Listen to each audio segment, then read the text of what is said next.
Kepolisian melakukan gelar perkara di Gedung Rupatama Mabes Polri pagi ini untuk menentukan ada tidaknya unsur pidana dalam kasus dugaan penistaan agama yang menyeret Gubernur DKI Jakarta nonaktif Basuki Cahayapurnama atau Ahok. Untuk membahas seputar gelar perkara dugaan penistaan agama ini, telah hadir di studio Berita 1 pakar hukum pidana dari Universitas Trisakti Abdul Fikar Hajar. Selamat pagi Pak Fikar. Selamat pagi Pak Rudi. Ya Pak Fikar, ini kalau kita bicara soal gelar perkara ini kan satu hal, koreksi kalau saya salah, belum pernah terjadi selama ini? Ya. Belum pernah terjadi ya?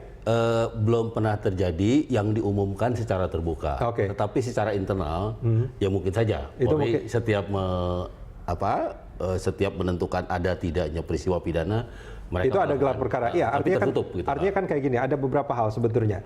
Yang saya pahami ini di KUHP tidak ada sebetulnya gelar perkara. Terus yang kedua, gelar perkara itu biasanya pada proses penyidikan. Betul. Jadi bukan pada proses penyelidikan. Kalau penyelidikan itu kan sebetulnya kasusnya belum ada, tersangkanya belum ada, saksinya juga belum ada sebetulnya. Betul. Nah, gelar perkara itu setelah ditentukan bahwa ini masuk ke penyidikan baru ada gelar perkara. Betul. Dan itu biasanya untuk menentukan apakah diteruskan atau tidak diteruskan sebetulnya. Ya. Nah ini gimana landasan hukumnya jadinya seperti apa? Gini, di KUHP itu tidak ada. Ya, penyelidikan hanya memberikan kewenangan kepada penyelidik itu meminta keterangan ya kepada orang-orang atau mereka yang diduga mengetahui suatu peristiwa gitu ya. Dan ini belum pihak justisia, belum proses hukum. Karena itu bentuknya bukan panggilan, undangan. Nah, kalau undangan kan kita bisa datang bisa enggak kan? Artinya dan orang-orang yang datang biasanya sebutannya itu bukannya saksi atau tersangka tapi terperiksa. Atau dimintai keterangan seperti itu. Betul. Jadi belum ada statusnya, status hukumnya karena memang belum masuk ke dalam proses hukum gitu. Nah, kemudian itu tadi ya mencari keterangan dan mengumpulkan bukti-bukti untuk menyimpulkan ada atau tidak peristiwa pidana itu. Baru dan untuk untuk ditingkatkan ke penyidikan. Artinya boleh nggak kalau saya katakan sebetulnya kan ini proses penyelidikan sudah berlangsung. Mestinya dari proses penyelidikan yang sudah berlangsung selama ini pasti bukti-bukti juga sudah dimiliki oleh polisi. Ini rasanya polisi tidak cukup berani untuk menentukan persis kasus ini seperti apa tanpa harus melakukan gelar perkara. Ya, artinya kesimpulan itu bisa ditarik kalau dibandingkan dengan perkara-perkara lain atau perkara sejenis pada waktu-waktu yang lalu. Iya kan? Perkara penodaan ada Arswendo, ada segala macam itu ke belakang kan? Nggak ada ini seperti ini gitu, peristiwa seperti ini, ada gelar perkara dan sebagainya. Karena KUHP pun sebenarnya tidak mengatur. Kalau tidak diatur dalam KUHP, apakah ini artinya berarti kan ini tidak melanggar hukum sebetulnya kan? Tidak melanggar hukum, cuma tidak ada aturannya saja. Tidak ada aturannya. Nah ini gimana sebetulnya? Gini, Pak Fikar. karena itu kemudian Kepolisian Republik Indonesia membuat aturan internal, namanya Peraturan Kapolri. Ya. Nomor 14 tahun 2012 khususnya ada manajemen penyidikan. Nah, di situ ada diatur ya. Nah, sepanjang yang saya baca terminologi gelar perkara itu hanya ada di bagian penyidikan. Ya.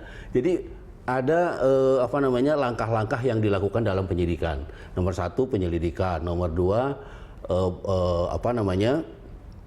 begitu naik ke penyidikan polisi ini kan polisi ini sebenarnya kalau dulu itu pembantu jaksa ya. Karena itu setiap ada perkara dia harus memberitahukan kepada jaksa SPDP. Karena itu sebenarnya wewenang yudikatif yang dimiliki oleh kepolisian sebagai penyelidik dan penyidik sebenarnya nggak asli wewenang eksekutif karena polisi sendiri ada di bagian eksekutif kan. Nah, pada bagian eksekutif dia tunduk kepada presiden, tapi pada bagian yudikatif dia punya independensi. Nah, karena itu setiap dimulai suatu perkara dia harus bikin SPDP, surat pemberitahuan dimulainya perkara. Dan seharusnya sejak terima itu jaksa mau monitor.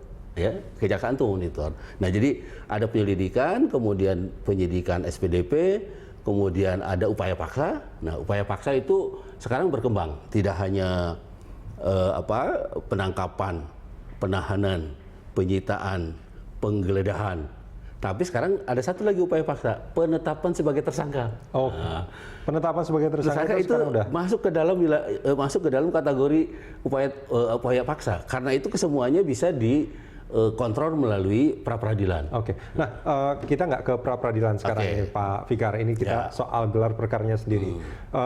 Apakah dengan ini tidak ada di KUHP, terus ada Perkap yang sebetulnya soal gelar perkara ini ada di judul besarnya adalah penyidikan.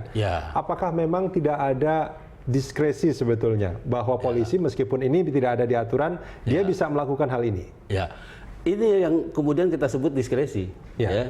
Diskresi itu kalau di dalam Undang-Undang ASN, ya,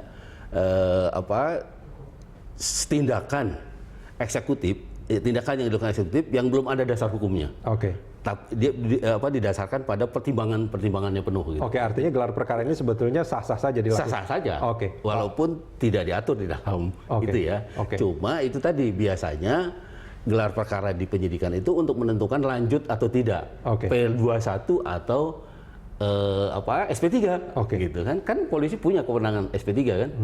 Nah, Pak Fikar, kita jeda sebentar. Kita akan lanjutkan di segmen berikut. Oke. Pemirsa jangan kemana-mana, breaking news akan kembali sesaat lagi.